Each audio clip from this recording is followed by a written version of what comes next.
Faly misaotranao zay ry Andriamanitra rainay.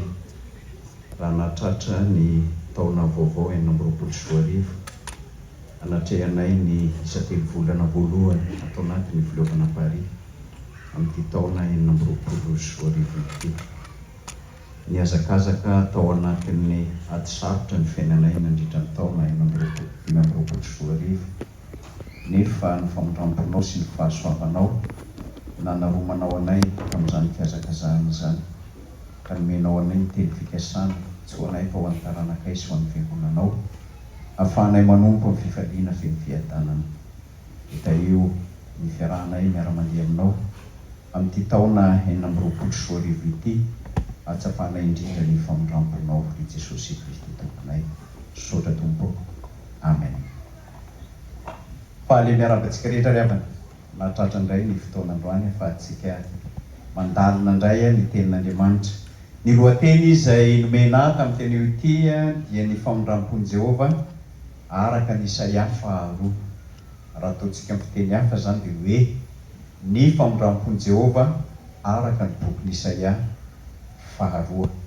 Tsy toko 2 zany no resahana eto fa fizarana boky 2. Raha tsy mitandrina zany dia mety ho tafalatsaka ao anatin'izay. Ny fampianarana zany dia ny famondrampon'i Jehova araka ny bokin'i Isaia 2.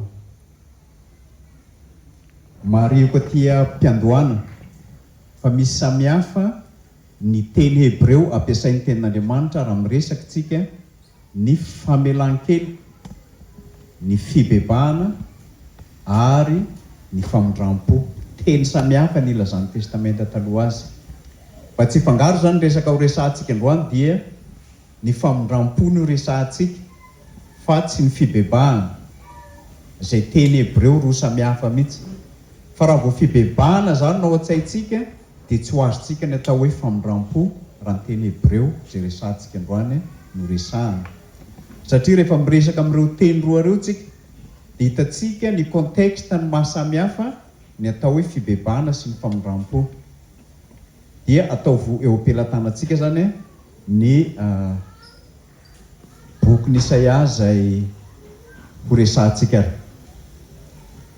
Miditra avy hatrany tsika ao anatin'ny slide voalohany ary ahafahantsika manaraka tsara ny tenin'Andriamanitra. Ny hojerentsika voalohany dia ny hoe iza moa Isaia mpaminany. Isaia mpaminany zany dia lehibe tao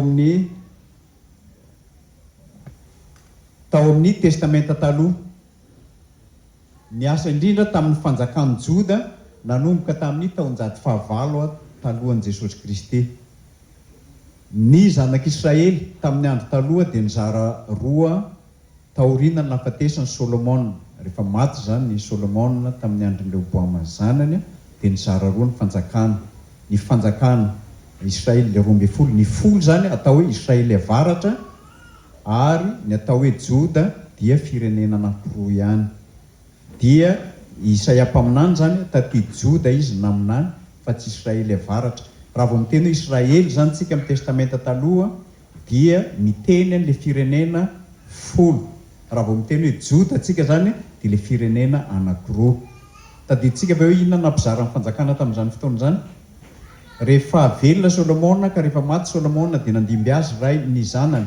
Rehefa nandimby azy ny zanany dia nangataka ny ray aman-dreny tamin'ny mpanjaka Jeroboama tamin'izany fotoana zany, ka niteny taminy hoe mba henao ny fanompoana izay natao ny papanao taminay.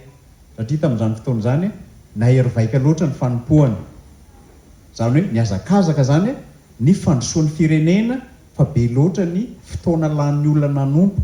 Satria be loatra ny fotoana lanin'ny olona nanompo dia tsy afaka nikarakara tena ny olona zany. Raha ataontsika amin'ny fiteny hafa dia ny hoe nahantra ny sarambabem-bahoaka fa nanan-karena fitondram-panjakana tamin'izany fotoana zany.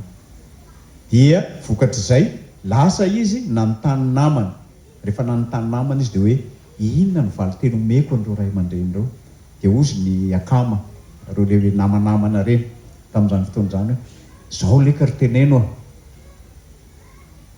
raha ohatra ny dadako nanome anareo, zany hoe ny famaizan'ny dadako taminareo raha kotopia, zany hoe kapoka zany dia ny famaizako anareo kosa ino izy maingoka zany hoe ratsy lavitra noho nataony dadako ny hataoko aminareo manomboka eto miala ny firenena folo hoe tsy mpanjaka ty fa olona hafa izay nahatonga ny fizarana izay zany izy zany nanompo tamin'ny taonjato fahavalo dia ny anarana hoe tonga dia teneniko amin'ny mahazatra antsika zany ny Isaia Ehasoaho dia midika hoe Jehovah ny famonjena ka io anarana io zany dia efa faminaniana sahady mialohan'ny hafatra zay entina zany hoe Andriamanitra ny mamonjy fa tsy ny herin'olombelona io zany no hafatra amin'ny bokin'ny Isaia zany hoe nandray andraikitra tamin'ny vanim-potoana ny ainan'ny fanjakana Joda Isaia ka ny andraikiny zany dia tsy hoe milaza no ho avy fotsiny izy tsy hoe maminany no avy ihany maminany zavatra anjony firenena ny zavatra hitranga tamin'izany fotoana izany fa manazava ny hevitr'Andriamanitra momba ny zavatra mitranga ankehitriny koa izy inona ny zavatra tian'Andriamanitra ho lazaina amin'ny zanak'Israely amin'ny ankehitriny tamin'izany fotoana izany tsy rehefa maminany mantsy ny zavatra ho avy ihany resahana inona ny hitranga zao ny zavatra hitranga zao ny zavatra hitranga fa izy kosa zany tsy miresaka ny zavatra hitranga fa miresaka amin'ny ankehitriny inona ny antony nahoana izy tsy miresaka ny zavatra ho avy amin'ity ampahanyity fa ny zavatra mandeha amin'ny ankehitriny izany afaka mamaly an'izay mba olona ray hoe nahoana ny tonga dia ny ankehitriny resahana fa izy tsy miresaka ny ho avy tsy miresaka futur zany fa miresaka présent ny antony dia satria miresaka famindram-po izy ny famindram-po tsy futur fa maninona présent immédiatement ozy nareo mahiteny frantsay zany hoe tonga dia zao zany ny famindram-po fa tsy mbola andrasana amin'ny ho avy tsy andrasana raha mpitso tsy andrasana afaka pitso tsy andrasana ray volana tsy andrasana herintaona fa raha iandrasana amin'izany ny famindram-po tsisy mahajoro eto amin'ity tany ity isika zay no mahatonga azy eo no eo ny famindram-po raha ity zany lazaina manazava ny hevitr'Andriamanitra momba ny zavatra mitranga ankehitriny dia ao koa miantso ny vahoaka hiverina amin'ny fifanekena eto fifanekena ny resana fa tsy fanekena raha vao miresaka fanekena zany tsika dia maninona olona roa no mifanaiky zaho sy ianao olona roa zany mifanaiky fa raha vao fifanekena izy dia Andriamanitra no manao fifanekena amin'ny olona ka ny olona tsy mipartisipe tsy mandray andraikitra maninona zany ny olona amin'izay iharan'ilay fanekena fotsiny izy fa tsy mandray andraikitra na mipartisipe ao anatin'izany fanekeny zany raha mijery an'io tsika dia miverina tsika amin'ny tantaran'ny Genesis zany lay fifanekena nataon'Andriamanitra tamin'ny Abrahama fifanekena ny vocabulaire ampiasainao fa tsy fanekena raha vao fanekena zany izy dia maninona zay alliance zany hoe olona anankiroa amin'ny teny Hebreo tena miavaka mihitsy izy fa amin'ntsika ohatra ny teny ray ihany fifanekena sy fanekena zany atsika ohatra ny hoe mitovy ihany ohatra ny hoe mifanaiky fa raha vao miteny Hebreo izy miavaka mihitsy satria lazay ny teny Hebreo zany eto dia fifanekena zany hoe Andriamanitra mitodika amin'ny olona ary io tsy ampiasaina amin'ny teny hafa afa-tsy Andriamanitra rery ihany mampiasa n'ilay fifanekena eo zany hoe raha vao miteny hoe fifanekena zany vocabulaire ampiasain'Andriamanitra irery ihany amin'ny olona le izy zay zany dia miantso ny vahoaka amin'ny fifanekena feno izy amin'ny fifanekena izy zany fotoana zany nefa dia reto ny zavatra nanamarika azy voalohany be kolokolo tamin'izany fotoana zany tena namono ny fiarahamonina ny kolokolo tsy nahazo rariny ny majinika ny malemy ny tsy manan-kia miakatra fitsarana ianao dia voatsindry vola ny fitsarana dia tsy mahita inenina mihitsy na manana ny marina ianao dia tsisy marina zany fa inona ny miasa ny herin'ny fahefana sy ny vola ny asa tamin'izany fotoana zany ny ray faharoa ny tsirariny tafa ohatra loatra ny tsirariny tamin'ny andron'ny Isaia ny tanin'ny olona alainy hafa zany hoe misikoate tanin'ny olona ny sasany dia mahazo rariny izy misy tsirariny amin'ny lafiny maro amin'ny lafiny sosialy tamin'izany fotoana zany ary ny tena lehibe dia ny fandrahonan'ny ampira tamin'izany fotoana zany izay ampira asiriana sy babiloniana io zany handrava ny firenena Israely ny ankamaroany manam-pahaizana eo amin'ny lafiny amin'ny baiboly dia hojerentsika zany fizarana le fizarana amin'ny bokin'ny Isaia zany mizara telo ny fizarana amin'ny bokin'ny Isaia izy lay pejy misy hatramin'ny pejy firy moa ny boky Isaia zay matadiny hatramin'ny toko fahafiry ny farany eo firy hoe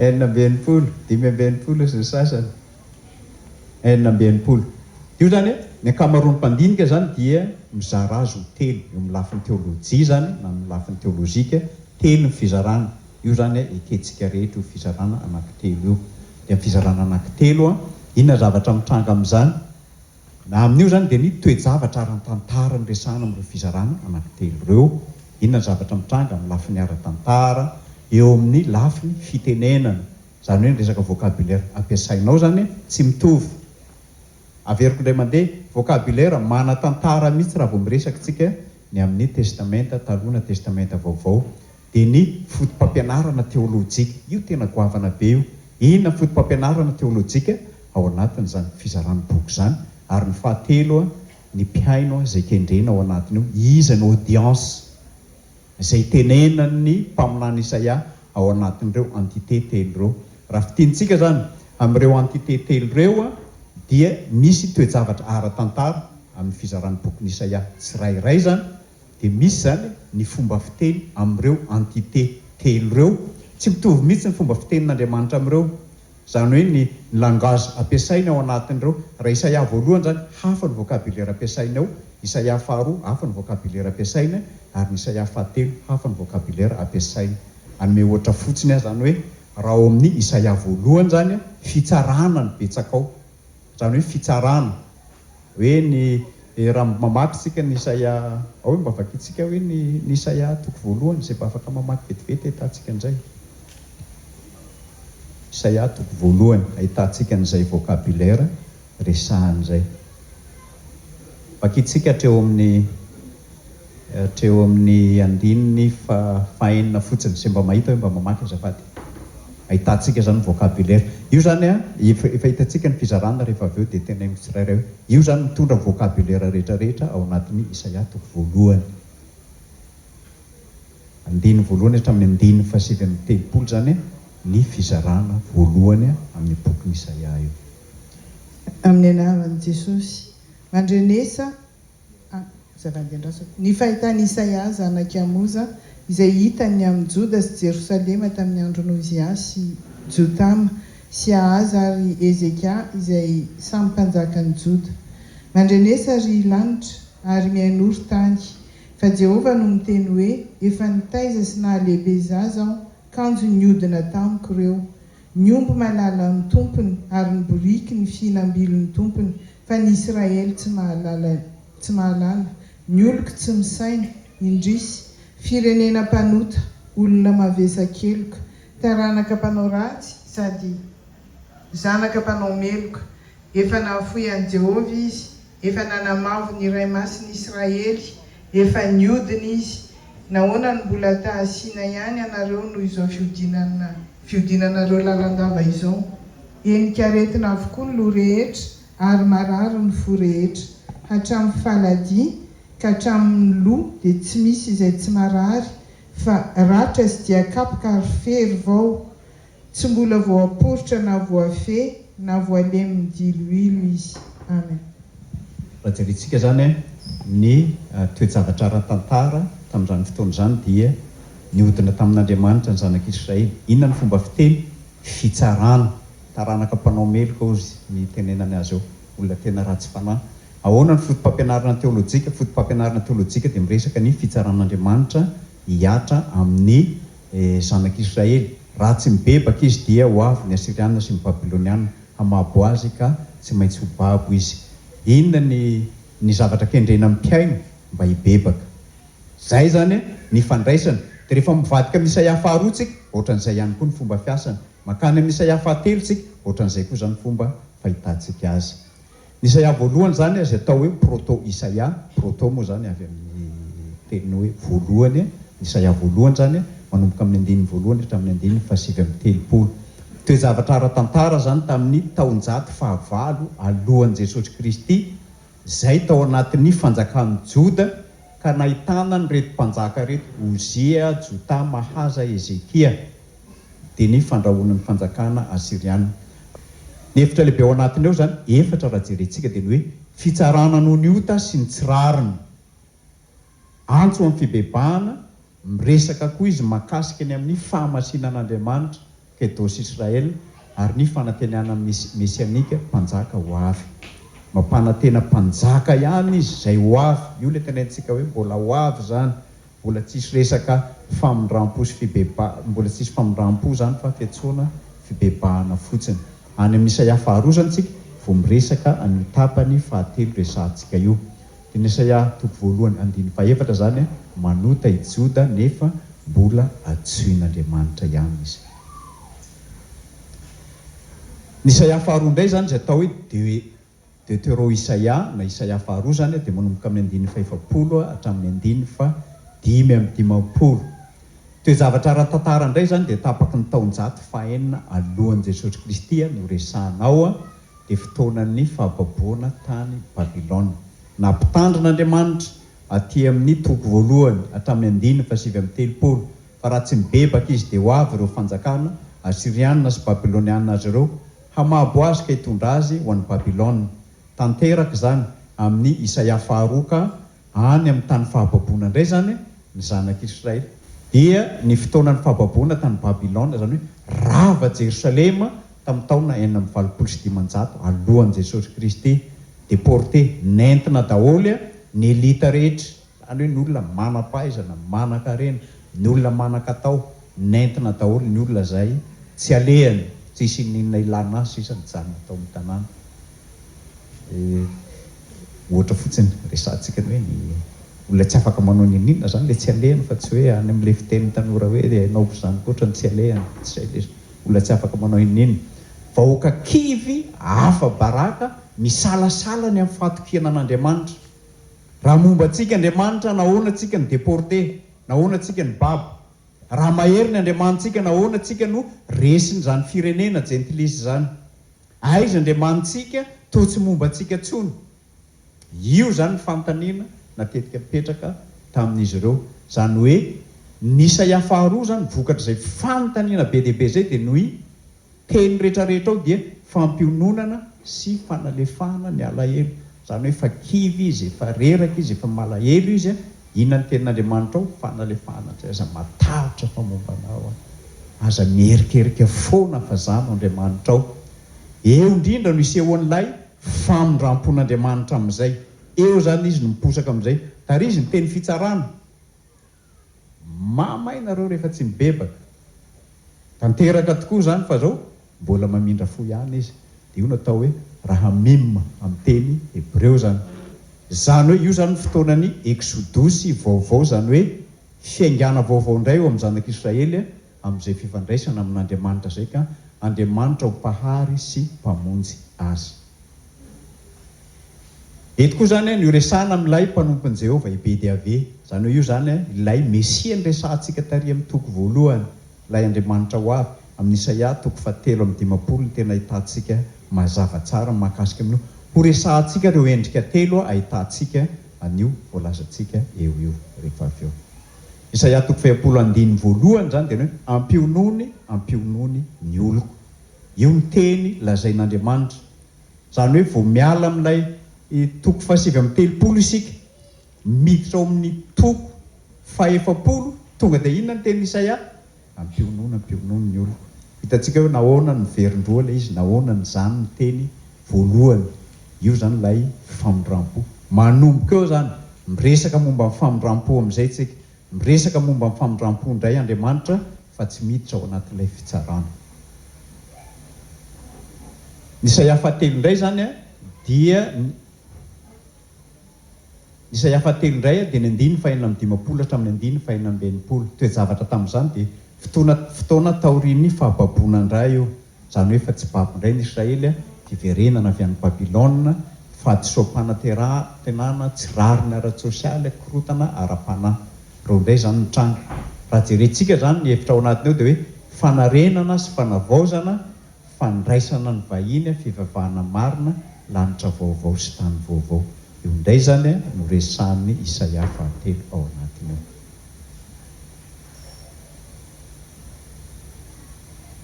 Inona indray ny toe-javatra ara-politika? tamin'ny andron'ny Isaia. Toejavatra ara-politika zany dia Babilôna no ampira nanjaka eran'izao tontolo zao tamin'izany fotoana zany. Zany hoe tsy manana herintsony ny fanjakana Joda ary voaroka sy nafindra toerana izy tamin'izay fotoana izay. Miakatra indray Kirosy mpanjaka. Kirosy zany dia mpanjakan'ny Persia. Isaia 4:7 hatramin'ny 5:7 miantso azy ny anarana mahakasika an'io Kirosy io zany.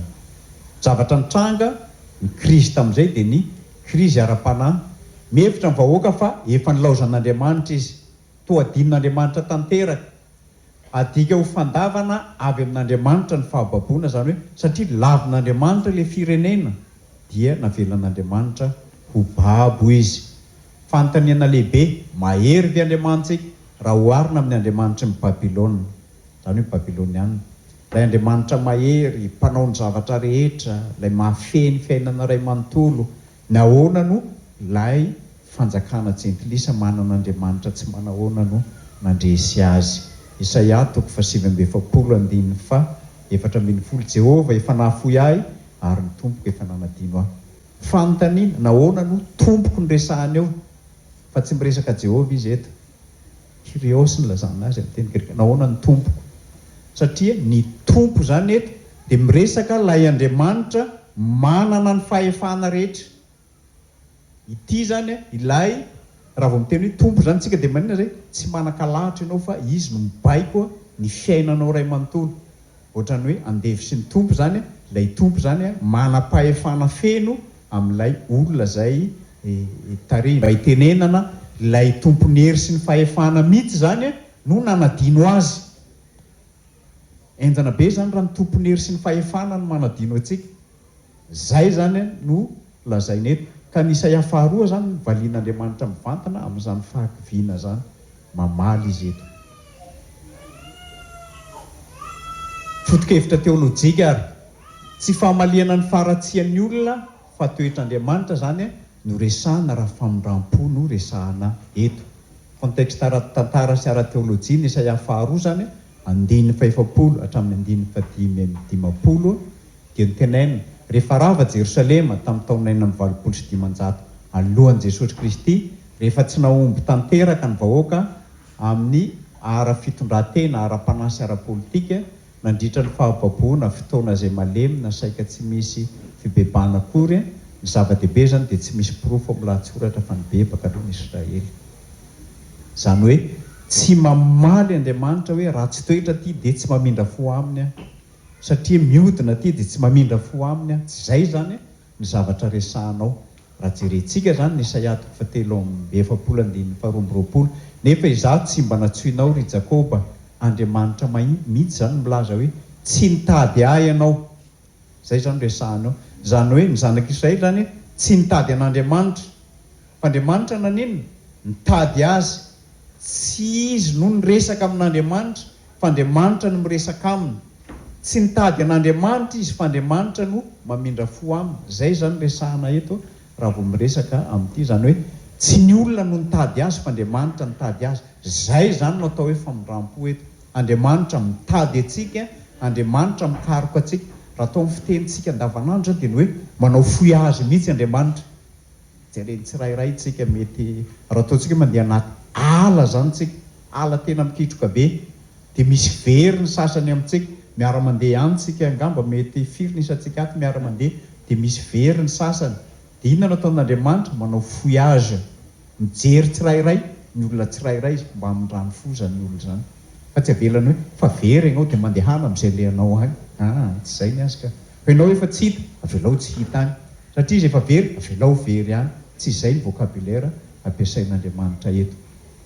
Midika mazava zany fa avy amin'ny tsy avy amin'ny fahatsarany olona no haingan'ny famonjena fa avy amin'Andriamanitra.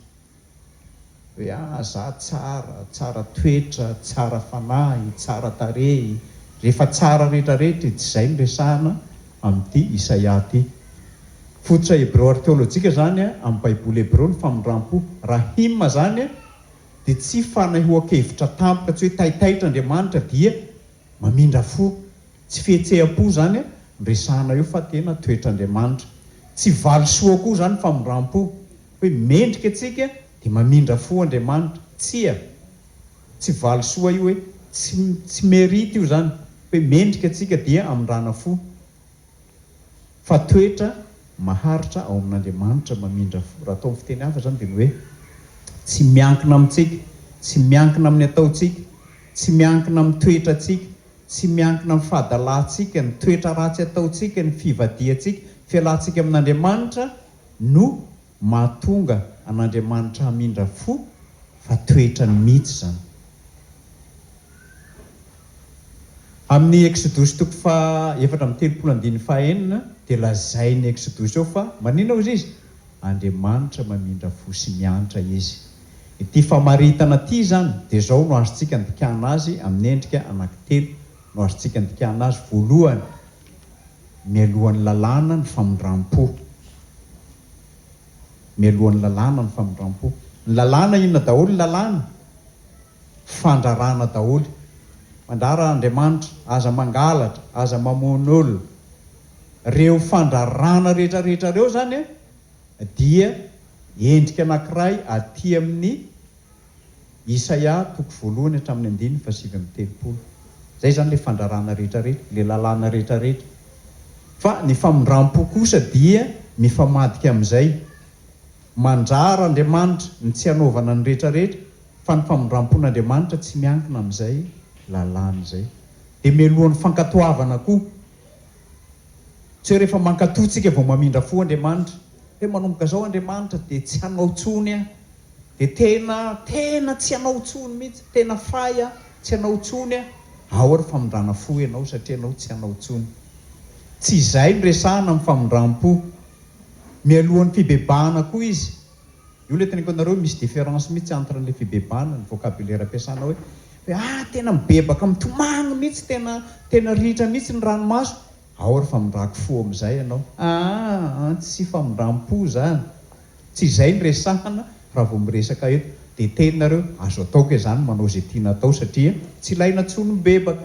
Tsy izay ka raha vao manao teolojia tsy izay no hijerena azy. Fa satria famindram-po ny resahantsika dia famindram-po zany resahana. Zany hoe raha vao manao famindram-po zany tsika dia tsy échange. Hoe tia ny ataontsika ao an'Andriamanitra dia izay izy vao mamindra fo. Tia ny omentsika an'Andriamanitra dia izay izy vao mamindra fo. Ity ny lalana lentsika izay rehetra ataontsika vao mamindra fo Andriamanitra. Tsy ato. Zany hoe mialohan'ny lalàna ny famindram-po, mialohan'ny fankatoavana ary mialohan'ny fibebahana. Ny famindram-po zany dia manambara hoe izy Andriamanitra fa tsy valiny izay ataontsika. Ny valiny ataontsika zany dia ny hoe ary io tsindrin'ny Lotera mandrakariva eo satria tsika miezaka araka izay ataontsika zany eo amin'ny fiainantsika. Tsy izay le izy, tsy miankina amin'izay. Indrindra no miseho ny famindram-po rehefa misy fahoriana, misy zavatra mitranga amin'ny fiainantsika.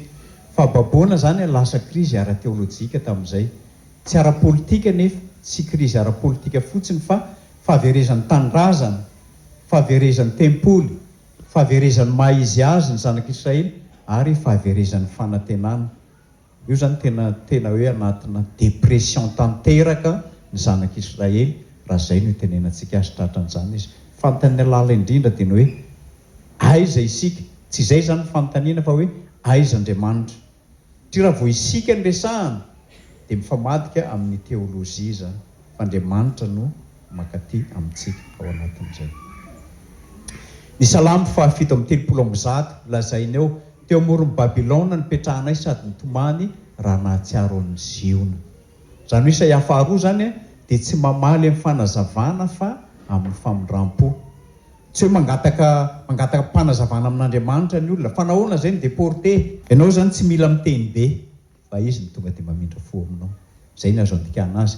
Zany hoe lamina miseho manerana soratra masina mihitsy. Raha fitiantsika zany dia ohatra hoe niainga avy tany Egypte ny zanak'Israely nandalo fahoriana.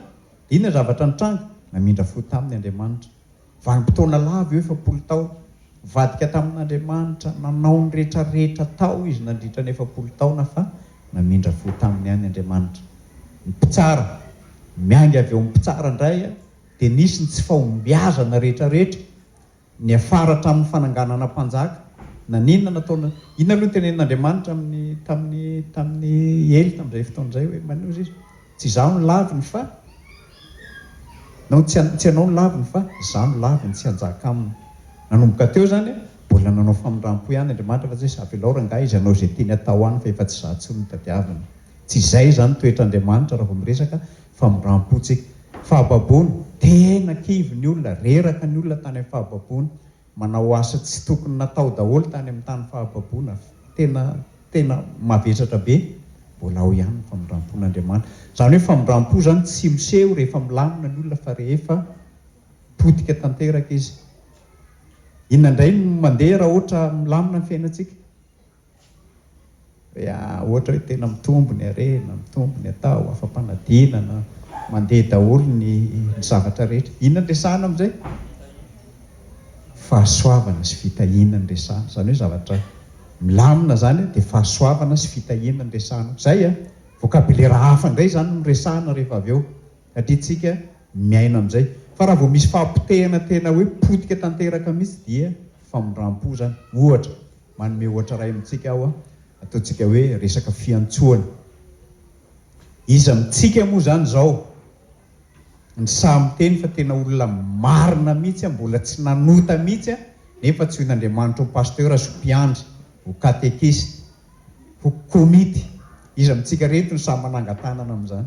Izay rangany marina indrindra dia natsoin' Jesosy hanao pasteur. Atria izay marina indrindra ato amin'ity vahoaka malagasy ty. Tsia. Izay rangany tena mendrika indrindra dia natsoin' Jesosy hanao pasteur. Ahoana moa no lazan'ny tenin'Andriamanitra azy ny adalan'izao tontolo izao no fidian'Andriamanitra mpahamenatra ny hendry.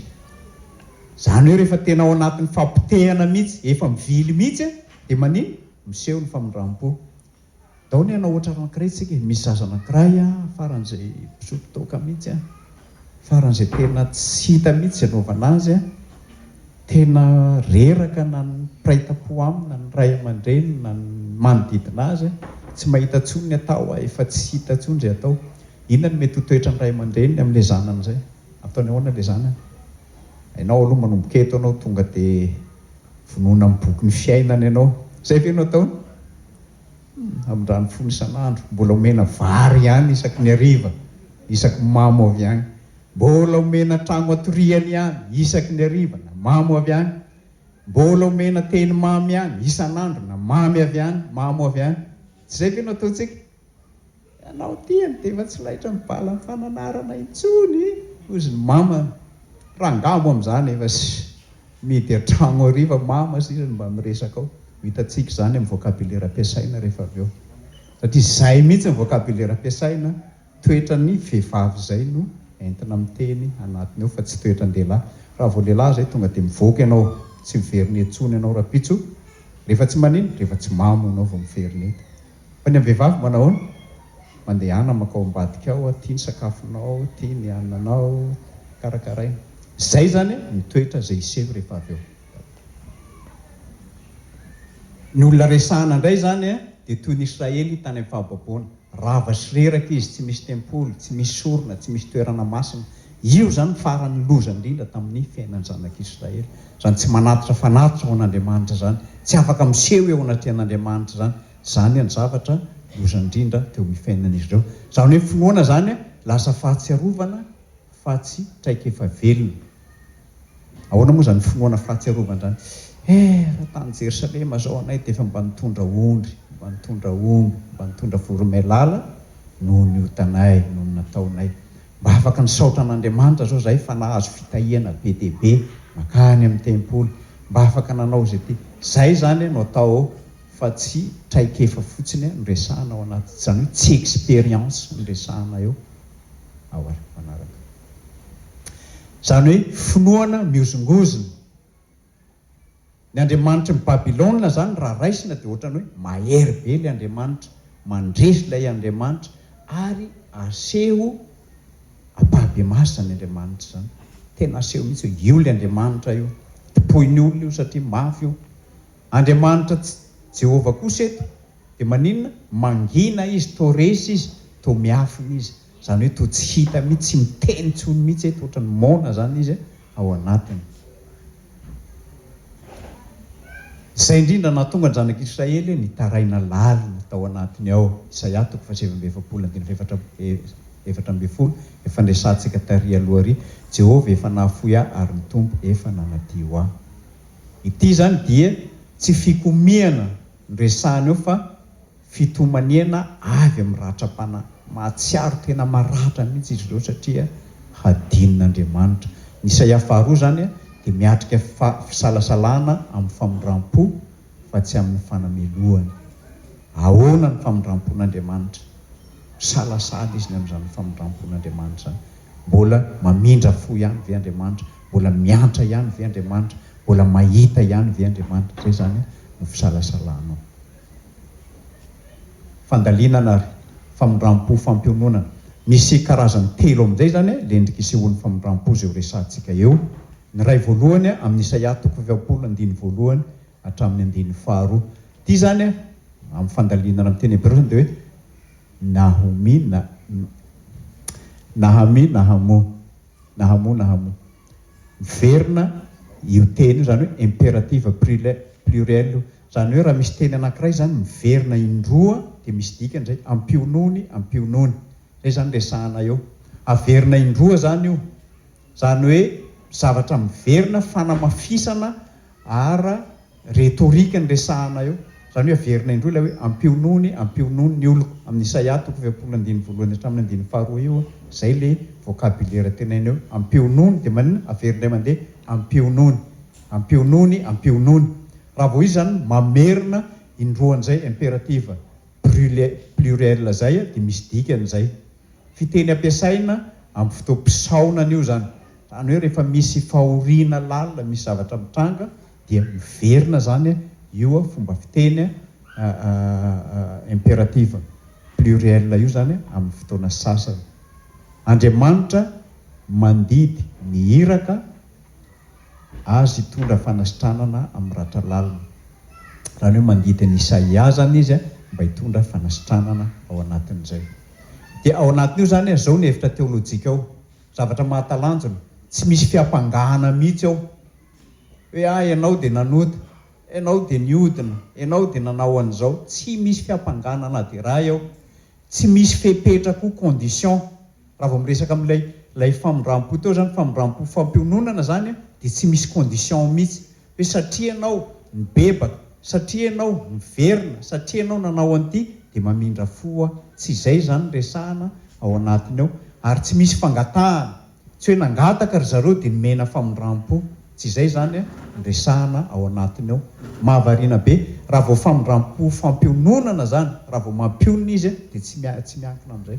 Ohatrany hoe misy olona anankiray zany tratrana ratra-po anankiray izy dia mitomany, dia tonga ianao manatona azy eo. Ataontsika hoe naratra ny fonao, mitady asa anankiray ianao dia tsy tafiditra tao anatin'ny asa, nanao interview ianao. Zay ny resantsika eto. Inona zany zavatra mitranga amin'izay? Tsy miteny ianao amin'ilay olona teo hoe ka ianao tsy nianatra tsara koa aiza moa ianao no tafiditra amin'ilay asa e. Zay le fiampangana zay. Ianao tsy niomana mihitsy, aiza ianao tafiditra anatin'ilay interview. Zay zany le fiampangana. Tsy zay zany resahana eo rehefa mampionona ianao. Tsy misy fepetrako. Raha ohatra ianao tena mianatra tsara, raha ohatra ianao tena mety tsara ny ataonao dia ampionona anao. Na tsy afaka tsy maninona, na tsy tafiditra ianao tsy maninona. Tsisy fepetra ohatr'izany ao. Tsy hoe mangataka mba mpionony hafa tena tsy afaka fa tsy tafiditra tamin'ilay. Ianao manatona azy satria fantatrao maninona mahazo azy. Na mitomany eo izy dia fantatrao maninona, efa fantatrao zany hoe mitomany izy. Fa tsy inona ny mahazo anao? Tsy zany n'Andriamanitra fantany. Andriamanitra zany tsy milaza hoe mibeba aloha dia hampionona anao. Zay zany tsy misy an'izany mihitsy amin'ny Isaia 2. Hoe beba aloha ianao dia rehefa mibebaka ianao zay vao hampionona anao. Zany hoe tsy condition zany milaza izy hoe hampionony ny oloko satria mbola oloko izy ireo. Zany hoe io ndray zany dia teny fifanekena, resaka covenant zany io ami my people ny oloko. Zany hoe ampionono ny oloko. Aniza zany le olona ampiononona eo? N'Andriamanitra, fananany azy novidiny tamin'ny rano, tiany. Zay zany resahana amin'io. Zany hoe io zany dia fiteny tany amin'ny Exodus zany hoe any zany no itenenana an'io fiteny maha izy azy an'Andriamanitra dia jerentsika reo Exodus 7:7 Leviticus 7:22 Jeremia 1:3 taditsika ve ny Jeremia 31:33 fitiavana mandrakizay no itiavako anao. Iny zany ilay resaka covenant molazana azy. Averina zany ny maha izy azy vao resahana ny fitondran-tena. Maha izy azy an'Andriamanitra ny resahany vao miresaka ny fitondran-tenan'ny olona izy. Zany hoe raha tenentsika amin'ny fiteny hafa zany dia ny fahadisoan'ny olona zany dia tsy mifamatotra amin'ny fanafoanan'Andriamanitra ny fanekena. Au contraire an'izay zany ny an'Andriamanitra raha ataontsika amin'ny fiteny hafa. Ao amin'ny Hosea 1:7 ny teny ampiasany ao dia ny hoe lo ami tsy oloko izy, zay no ampiasainy ao. Raha hoe rehefa nanota ny zanak'i Israely dia inona tenen'Andriamanitra azy tamin'ny zanak'i Isaia, zanak'i Hosea no meny anarana arakaraka ny evenemanitranga. Dia ny anaran'izany anankiray zany nataony hoe lo ami. Dia anankiray ary zany inona le ray ary ambony? Aminy any. Zany hoe oloko izy. Fa tia indray zany tsy oloko izy, zany hoe zanak'i Israely tsy olon'Andriamanitra. Eto zany amin'ny Isaia izay resahantsika eto amin'ny fampiononana 5:1 hatramin'ny 2 dia tsy hoe tsy oloko izy fa tenena hoe ampionony oloko. Zany hoe ilay olon'Andriamanitra zany resahana eto. Zany hoe ilay olona voavela heloka ny amin-drana fo ny resahana eto. Ilay olona tiavin'Andriamanitra ny resahana eto, fa tsy ilay olona izay mihodina ny resahana amin'io eo. Zany hoe famarinana ara-teolojika anatiny ao zany dia ny famondram-po ny mamerina ny fifandraisana ary ny fifandraisana no miteraka fibebahana. Zay zany ny resahantsika ao anatiny. Hiditra amin'ny manaraka indray zany tsika dia ny famondram-po fanavotana. Isaia 1:20 indray zany resahantsika eo dia ny 1:1 hatramin'ny 2:2. Tia indray zany le resahantsika haitsika tsara ny Isaia 1:13 amin'eo zany le hoe efa nanavitra anao aho. Teny fotra io zany dia ny Gaal, avy amin'ny koa zany hoe Goel. Goel zany dia avy amin'ny lalàn'i Israely, zany hoe havana akaiky any ny mahazo manavitra. Izy no mandoa ny vidiny, mamerina ny voninahitra ary miaro ny osa. Io zany izy. Raha ataontsika amin'ny fiteny hafa zany dia ny hoe ny atao hoe mpanavitra. Olona manavitra zany dia ny olona mamindra fo. Ahoana ny fomba amindrahan'ny fo? Olona akaiky anao indrindra no mamindra fo aminao. Zany hoe olona tena havanao akaiky mihitsy no mamindra fo aminao. Dia zany olona mamindra fo aminao zany no mividy, mandoa ny vidiny fiainanao ray manontolo, mpe zany. Dia ohatran'izay koa zany mamerina ny voninahitra. Zany hoe io zany no mamerina ny voninahitra ao. Voninahitra ao efa rava teo efa tsisy dikany no ny famondram-po dia averina ilay Goel zany na Goal io zany no ny famondram-po ny dignité anananao rehetra ary miaro ny osa koa izy noho izy izay mamonjy. Leviticus 5:20 zany hoe Andriamanitra ny safidy ny ho havan'ny vahoakany. Zany hoe izy zany mamindra fo. Zay zany mampanavitra azy eto. Tena havanao akaiky izy ary izy havanao zany dia mahalala ny mombanao, ny fiainanao, ny mahasoanao, izay tokony ho anao sy izay azo omenanao. Fantany amin'ny Tsiprie ary tanterahany aminao zany. Io zany no atao amin'ny teny Hebreo Gaal io. Any hoe Andriamanitra zany eo no manatanteraka an'izany rehetra izany ho antsika. Hevitra ara-teolojika zany Andriamanitra dia tsy mpitsara lavitra fa havana. Olona close, mpanavitra sy mpiaro, mpisolo vava amin'ny fotoana anankiray ary mandoa ny avitra izy. Dia mamerina ny haja sy ny voninahitra. Mbola saritsaina ane hoe misy olona anankiray zany efa narian'ny fiarahamonina. Ataoko ohatra teo ihany le mamilava teo le resahantsika teo iny. Eto zany izy dia maninona? Ny haja sy ny voninahitra averina aminy. Zany hoe olona vaovao izy no le famondram-po. Olona no hamarinina izy no ny famondram-po. Olona no tiavina izy no le famondram-po. Isaia 7:2 zany dia miteny hoe efa niantso ny anaranao famonjena manokana sy ifandraisana zany ny resahana eto. Ty ry havana dia mariko faona aloha averiko indray mandeha.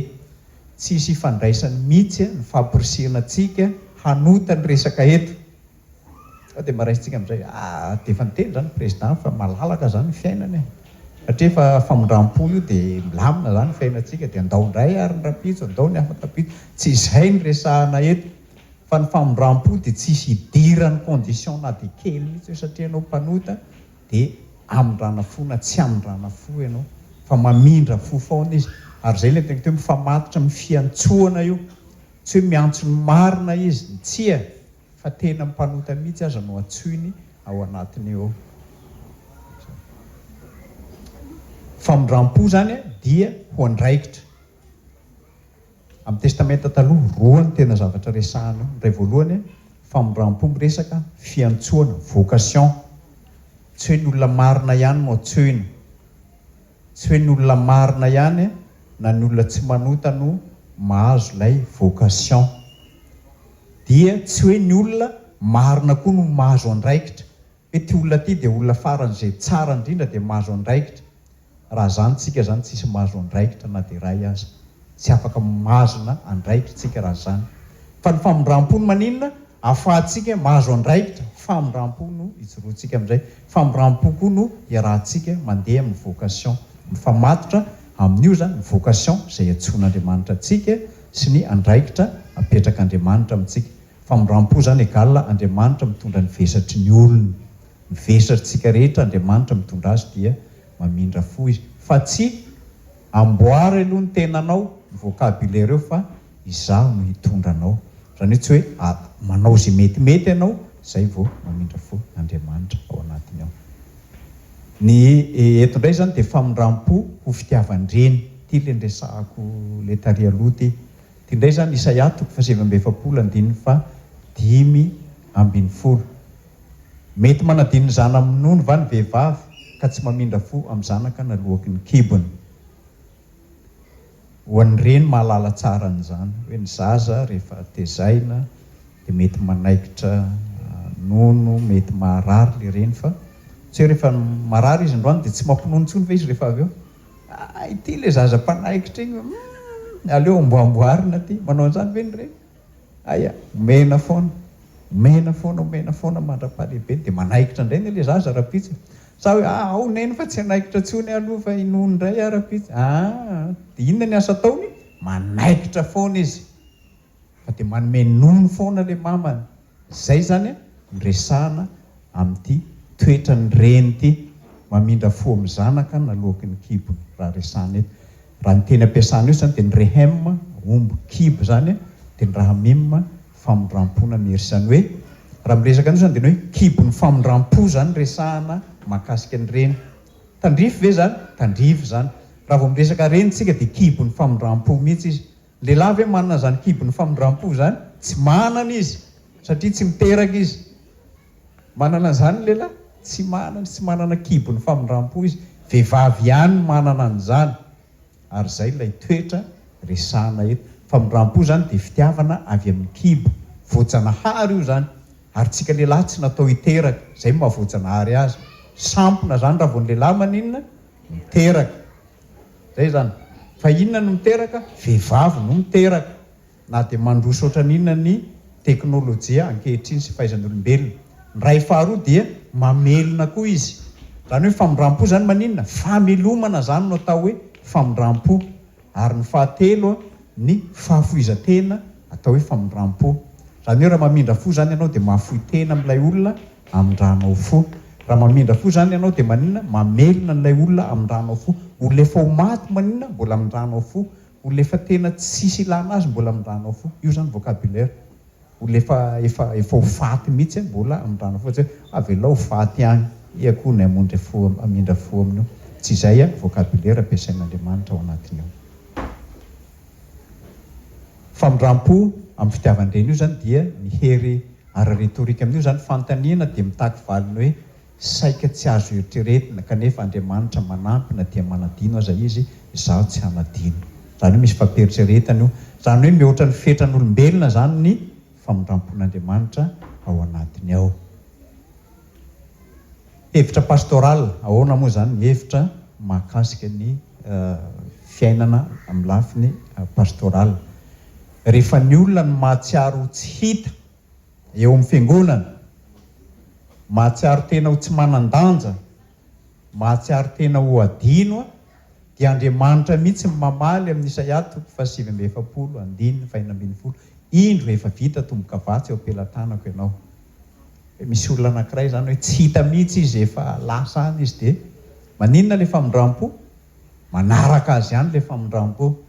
Misy olona tena hoe tsisy lanjany mihitsy, tsy asian'ny olona lanjany. Maninona le famindram-po? Miaraka aminy ihany ny famindram-po.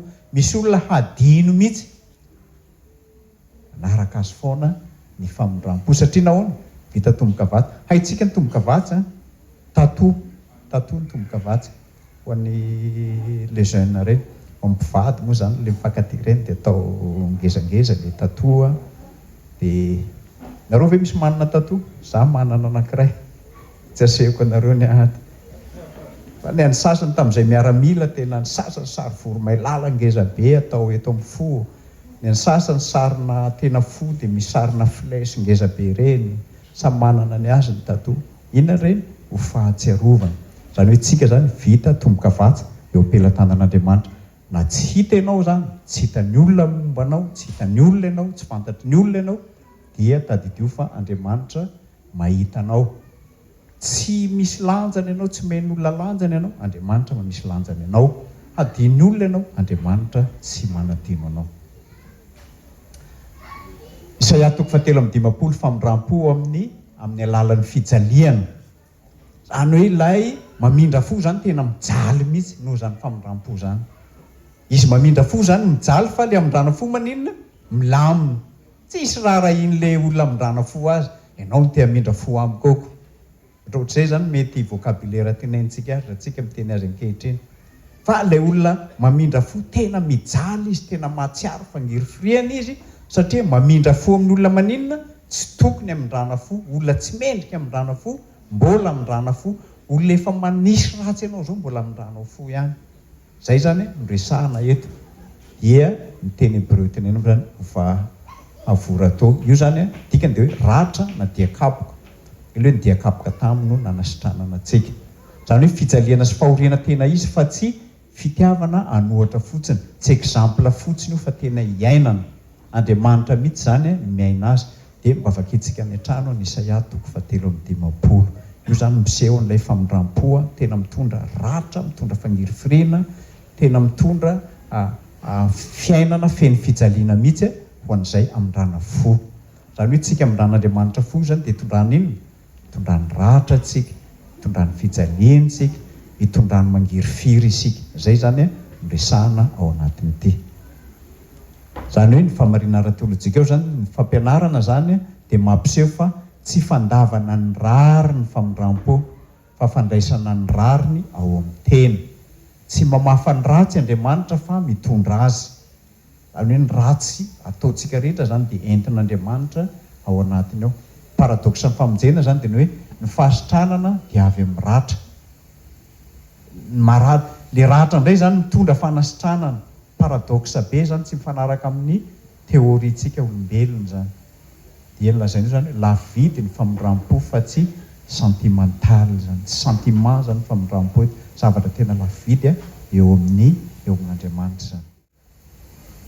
Ao amin'ny Isaia 2 zany, synthèse teolojika farany zany marana antsika azy, dia ny hoe ao amin'ny Isaia 2 ny famindram-po zany no manomboka ny famonjena, ny famindram-po no mitondra ny fanavotana, famindram-po no manasitrana amin'ny fijaliana. Famarinana fototra Andriamanitra tsy mamonjy satria mendrika ny olona, fa satria afaka ho mpamindra fo izy. Amin'ny Lioka 4:7, 2:20, zany hoe tetezana kristolojika eo zany ampiharana amintsika eto Frantsa. Raha tsika eto zany no ampiharana an'io famindram-po, dia zao no ampiharantsika azy. Jesosy namaky ny Isaia, milaza amin'ny Isaia amin'ny Lioka 4:7, androany efa tanteraka eo anatrehanareo zany soratra zany. Zany famindram-po zany koa zany maninona? Tanteraka amintsika rehetra zany. Androany, fa tsy raha pitso na afaka pitso zay vao mamindra fo izy. Androany, zao dia zao dia mamindra fo amintsika Andriamanitra. Jesosy zany fantanterahany famindram-pon'i Jehova, fampiononana tonga nofo Andriamanitra tanteraka mihitsy midina miaraka amintsika zao dia zao havana mpanavitra antsika izy amin'ny fotoana rehetra zao dia zao fitiavan'ireny hita maso mifena antsika zao dia zao izy ary mpanompo mijaly ho antsika zao dia zao izy io zany nresahana ho antsika aty France eto Frantsa ina moa zavatra mitranga firenena feno ratra olona maro lavitra ny fiangonana finoana heverina ho fitsarana le finoana heverina ho fitsarana eto dia lay fiangonana indray no manina fiangonana mpitsara olona any hoe ianona manao an'izao ianona manao an'izao ianona manao an'izao ianona zay zany ny zavatra misy fa ny famindram-po zany dia fiteny takatry ny olona ankehitriny famindram-po Andriamanitra mamindra fo amintsika zay zany resahana eto ankehitriny Andriamanitra zany tsy mamela ny olona satria miverina izy ireo fa mamerina azy ireo izy satria Andriamanitra mpamindra fo zay koa zany mbola le paradoxe teo ihany ny tsika zany mifamadika ao anatin'izay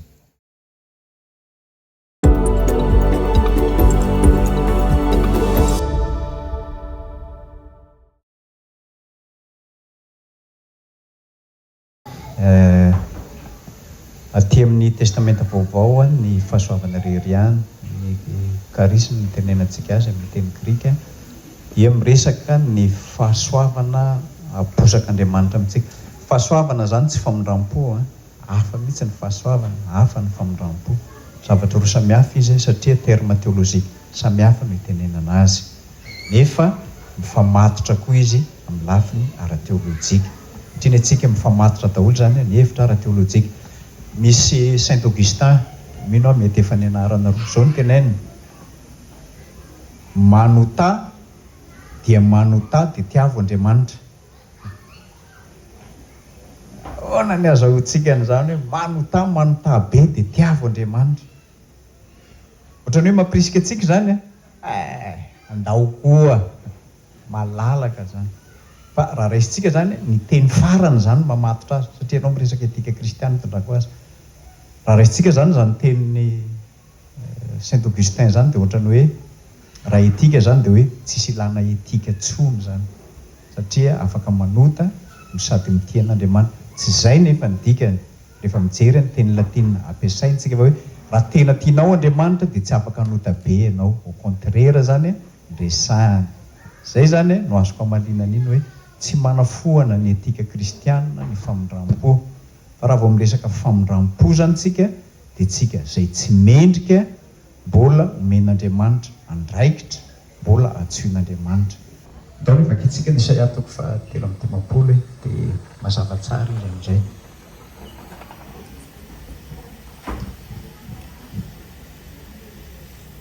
amin'ny Isaia toko voalohany tsika tanysaina eo le ratsy rehetra tadidinao io le vakitsika taremy voalohany dia eto amin'ny toko fahatelo amby dimampolo iza ny teny nampitondraina anay ary iza nampisehoana sandro Jehova efa naniry teo anatrehany tahaka ny zanakazo madinika izy sy tahaka ny solonkazo amin'ny tany karakaina tsy manana endrika na fahatsarantare izy ary raha mijery azy isika dia tsy nisy fahatsarantare haniriantsika azy natao tsinitsinina sy lavin'ny olona izy lehilahy ory sady zatra ny fahoriana io zany le fahoriana dia toy izany amin'izay ny tahaka izay tsy tian'oloko jerena akory izy natao tsinitsinina izy ka tsy mba nahoantsika mitondra ny arentsika tokoa izy sady mivesatra ny fahoriantsika eo zany izy le mivesatra fahoriana eo any hoe le zavatra tsy mety ny zavatra ratsy rehetra ny zavatra nataontsika zany nentiny teo amin'ny azy fijaliana satria Isaia toko fahatelo amby dimampolo miresaka an' Jesosy Kristy eo amin'ny azy fijaliana raha manao actualisation tsika aty amin'ny testamenta vaovao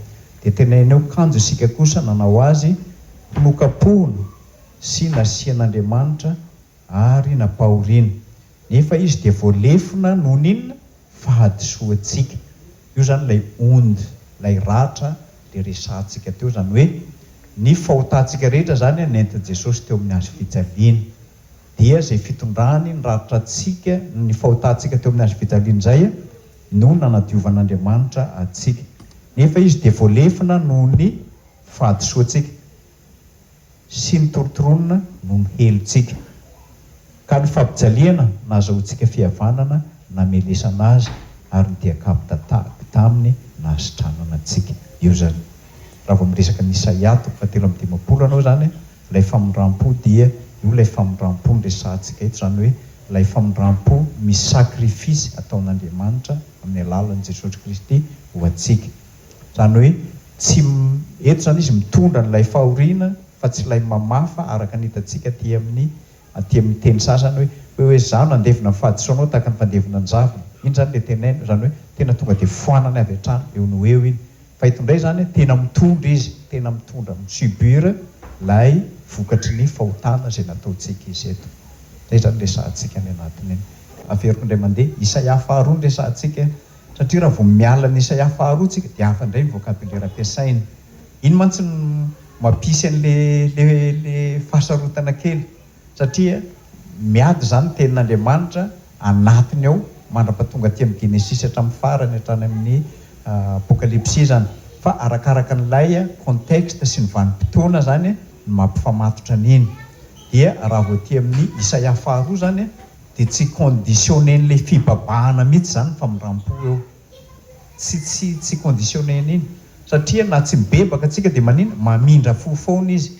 Zany hoe raha ataontsika zany ny famondram-po eo tsy amin'ny Isaia 2 ny famondram-po dia fitsarana indray izy zany hoe Andriamanitra mitsara zany mba hahatonga ny olona hibebaka ny resahana amin'ny Isaia le 2 hatramin'ny 7:30. Zany hoe mamindra fo izy fa maninona izy eo mitarika ny olona hibebaka izy. Dia rehefa tsy mibebaka ny olona tanteraka foana ilay teniteneniny na dia mamindra fo aza izy. Iny zany contexte ato.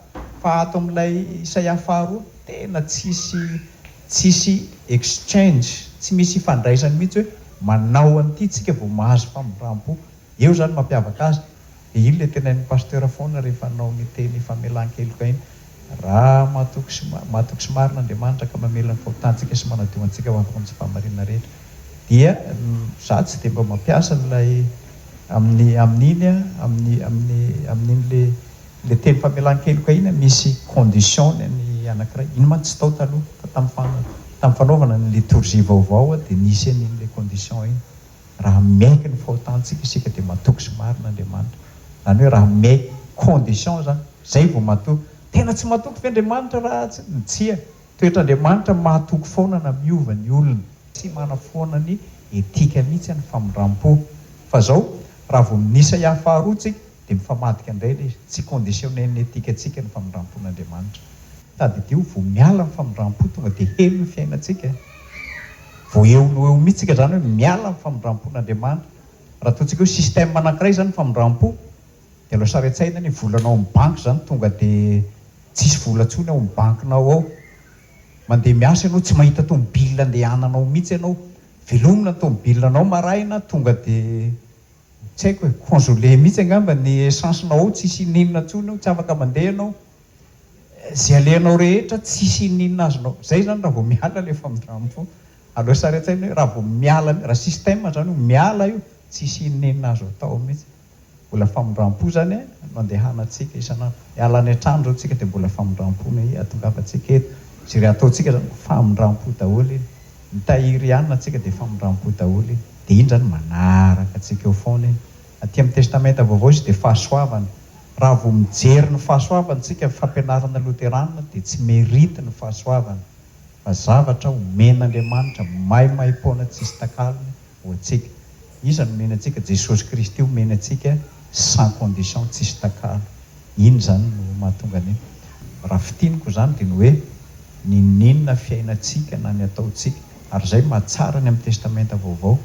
Ninona dia tsy mampiova an'Andriamanitra na manova ny maha-Andriamanitra azy ny fiainantsika efa Andriamanitra mahatoky foana izy, Andriamanitra mamindra fo foana izy.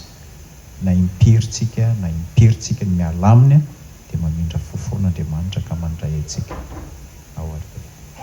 Zay zany ny fampianarantsika androany voninahitr'Andriamanitra rery ihany dia hiara-hivavaka tsika rehetra. Misaotra tompony amin'ny fampianarana izay natao teto ahafahanay mianatra mahakasika ny amin'ny bokin'ny Isaia.